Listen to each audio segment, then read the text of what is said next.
Il n'est pas bodybuildé, il n'est pas expert en arts martiaux. C'est un monsieur tout le monde qui ne fait pas comme tout le monde et c'est pour ça qu'on l'aime. Je parle bien sûr de John McClane.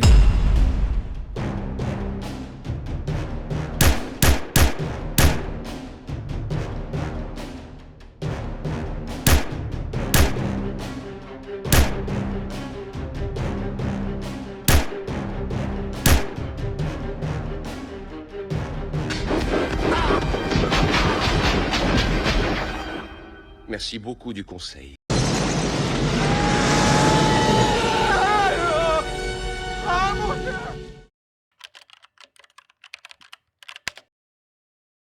John McClane, interprété par Bruce Willis, fait ses débuts dans Die Hard en 1988. Créé par l'auteur Roderick Thorpe, ce personnage est le reflet de l'homme ordinaire confronté à des situations extraordinaires. Avec son charme rugueux et son humour décalé, il incarne un anti-héros qui résonne avec chacun de nous. Les répliques cultes pleuvent et le physique de Bruce Willis colle très bien à cette étiquette. Il faut savoir que le rôle avait été proposé à plusieurs acteurs, dont certaines têtes d'affiche comme Harrison Ford, Clint Eastwood, Richard Gere, Mel Gibson, Arnold Schwarzenegger ou Sylvester Stallone. Personne ne croyait à ce projet, si bien qu'on a proposé un cachet de 5 millions de dollars à Bruce Willis pour le pousser à accepter. Il sortait de quelques rôles mineurs et de la série Clair de Lune qui a eu un certain succès dans les années 80, et ce film va mener sa carrière là où on le sait. Aujourd'hui une véritable saga, les Die Hard ont inspiré un style d'action à part, et les imitations de ce style sont carrément appelées des styles Die Hard dans le milieu du cinéma. Pas obligatoire donc d'être hyper musclé et expert en arts martiaux pour faire un bon film d'action, malgré les stéréotypes de la décennie. Ce seront pas moins de 4 suites qui verront le jour jusqu'en 2013, soit une longévité et un intérêt de 25 ans. Bon, on est tous d'accord pour dire que la magie n'opère plus dans ce 5e épisode, mais c'est pas le sujet de cette vidéo. McClane est souvent dépeint comme un homme ordinaire, un flic de New York, qui se retrouve dans des situations extraordinaires. Son courage et sa détermination sont souvent masqués par son cynisme et sa désillusion. Il fait preuve d'un sens de l'humour sarcastique, même dans les moments les plus périlleux, ce qui lui permet de faire face à des adversaires redoutables avec une certaine légèreté. Son instinct de survie est inné, mais il est également guidé par un profond sens de la justice. C'est son ingéniosité, sa capacité à improviser et sa détermination à protéger ceux qu'il aime qui font de lui ce qu'il est. Même lorsqu'il est en désavantage, il ne recule jamais devant le danger. Il a vraiment l'allure d'un monsieur tout le monde, mais c'est ce qu'il est capable de faire dans les situations dangereuses qui le rend incroyable. Il ne recule ni ne renonce jamais.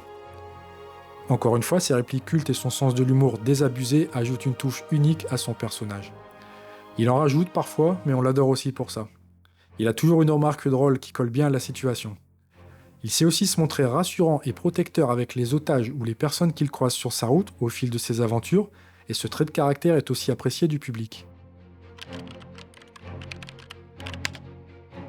McClane a non seulement redéfini le genre de l'action, mais il a aussi influencé de nombreux films et héros qui lui ont succédé. Des références à ses aventures sont présentes dans la pop culture et il reste un symbole de résilience face à l'adversité. Pour beaucoup, McClane est un symbole d'espoir et de courage dans un monde souvent chaotique. Que ce soit lors des fêtes de Noël ou au milieu d'une prise d'otage, McClane nous rappelle que l'héroïsme peut surgir des endroits les plus inattendus. Immense star et véritable référence du film d'action, ce personnage sympathique et dangereux est une valeur sûre pour le divertissement. Ce sont déjà 3 générations qui découvrent et redécouvrent ce personnage intemporel qui véhicule des valeurs toujours aussi nécessaires de nos jours. Courage, ténacité, compassion, sens de l'honneur, incorruptibilité. Avec l'affection particulière aux films des années 80 et 90, on ne peut pas dire que ce style de film a mal vieilli. Avec ses gunfights qui n'ont rien à envier au style John Woo, on peut dire que les scènes d'action sont toujours aussi efficaces. Le charisme de Bruce Willis et son naturel à l'écran le rendent crédible en policier qui ne compte pas ses balles quand ça devient chaud. Comme pour tout film qui dure dans le temps, un soin particulier a été apporté pour les rôles secondaires tout aussi crédibles. Seuls les ennemis sont parfois un peu trop caricaturales, en particulier dans le second opus, avec par exemple William Sadler. Mais on n'est clairement pas là pour enfiler des perles dans Die Hard, donc ça passe plutôt bien. La vie de famille de John McClane apporte également une touche de réalisme qui contribue beaucoup à ce que le public s'identifie à lui. Séparation pour une promotion professionnelle, divorce, perte de la garde de ses enfants, qui finiront par ne plus lui parler, jusqu'à ce qu'une situation grave vienne les rapprocher, chacun leur tour dans les épisodes 4 pour sa fille et 5 pour son fils. Avec sa femme, ça semble compromis, en tout cas on n'a pas plus d'informations sur leur relation après l'épisode 3 où McClane tente de recoller les morceaux à la toute fin du film. Au-delà des explosions et des poursuites effrénées, McClane est un homme aux prises avec des démons personnels et des défis familiaux.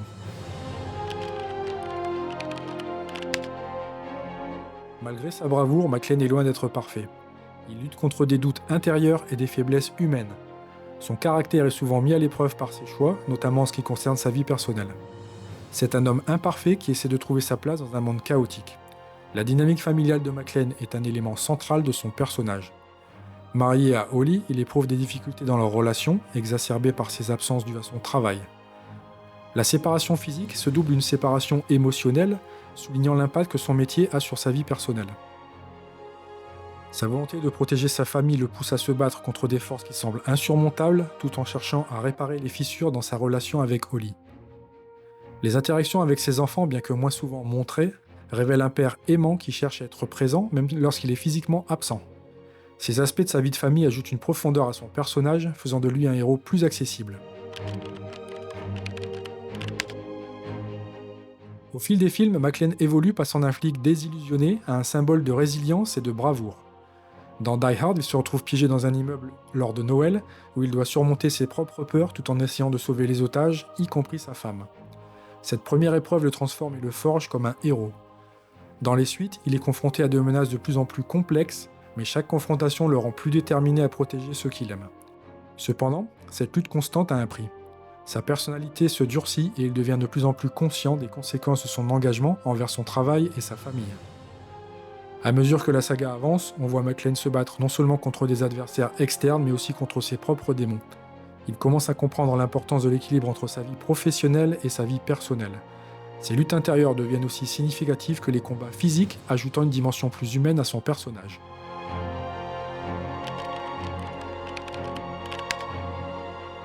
John McClane n'est pas simplement un héros d'action, il est un reflet des luttes modernes, un homme qui se bat pour protéger sa famille tout en cherchant à redéfinir ce que ça signifie d'être un homme dans un monde difficile. Son évolution, marquée par ses expériences, ses échecs et ses triomphes, en fait un personnage emblématique qui résonne avec quiconque a déjà ressenti le poids de ses responsabilités. Viens me voir à Los Angeles, on passera Noël en famille, on fera la fête.